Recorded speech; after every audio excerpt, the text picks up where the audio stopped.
This is Akashvani. The news read by VC Pramod.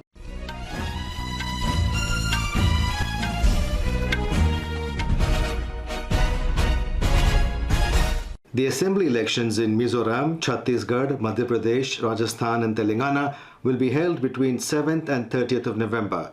The counting for all 5 states will take place on the 3rd of December. The Election Commission today announced the poll schedule for these 5 states. In Mizoram, the polling will be held on the 7th of next month and notification will be issued on the 13th of this month. Chhattisgarh will go to poll in 2 phases on 7th and 17th of November and notification will be issued on the 13th of this month for the first phase and on the 21st of this month for the second phase. In Madhya Pradesh, the voting will take place on 17th November and notification will be issued on 21st October, while Rajasthan will go to polls on 23rd November, for which notification will be issued on the 30th of October. The voting for Telangana Assembly will be held on the 30th of November, while notification will be issued on the 3rd of November. Briefing media in New Delhi, Chief Election Commissioner CEC Rajiv Kumar said polls in these 5 states hold a unique significance as they serve as the final assembly elections before the general elections to be held next year.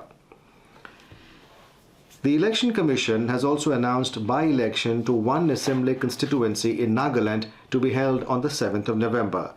The 43 Tapi Assembly constituency ST under Mon district fell vacant after the demise of sitting MLA Nok Wangnao on the 28th of August. Prime Minister Narendra Modi and Tanzanian President Samia Suluhu Hassan held wide-ranging talks in New Delhi today. The two leaders reviewed various facets of bilateral ties and discussed ways to further deepen the close and historic ties between the two countries. Both sides also held delegation-level talks. A wide range of areas of bilateral cooperation was in the agenda, including trade and investment, defense and maritime security, development partnership, higher education, and people-to-people ties. Addressing the joint press meet with President of Tanzania following the talks, Mr. Modi said today is a historic day for India-Tanzania ties, as the age-old friendship has been elevated to a strategic partnership. He said Tanzania is India's closest development partner in Africa. Mr. Modi said India and Tanzania are working on an agreement to increase trade in local currencies. Raksha Mantri Rajnath Singh has embarked on a 4-day visit to Italy and France. On the first leg of his 2-nation visit, the Raksha Mantri will reach Italy, where he is scheduled to meet Defence Minister Guido Crosetto in Rome. On the second and final leg, Mr. Singh will conduct the 5th annual Defence Dialogue with his counterpart Sébastien Locarno in Paris. In Sikkim, death toll from flash floods has reached 34, including 10 army personnel.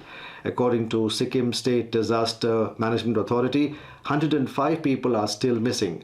Troops of Trishakti Corps of the Indian Army continue to search for the missing soldiers. In Tamil Nadu, 10 people lost their lives while many were injured at an explosion at a private firecracker manufacturing unit in Vetriyur, Viragalur in Ariyalur district today. In the ongoing conflict between Israel and the Palestinian group Hamas, the death toll has surpassed 1,100 with casualties on both sides. More than 1,23,000 people displaced in the Gaza Strip. The United States has deployed warships and fighter jet squadrons to Israel in a show of support as the fighting rages on. The fighting began on Saturday when Hamas launched a surprise attack from the Gaza Strip through a barrage of rockets at Israel and sent a wave of fighters who gunned down civilians and took hostages. Israel responded with airstrikes on Gaza and the conflict has since escalated.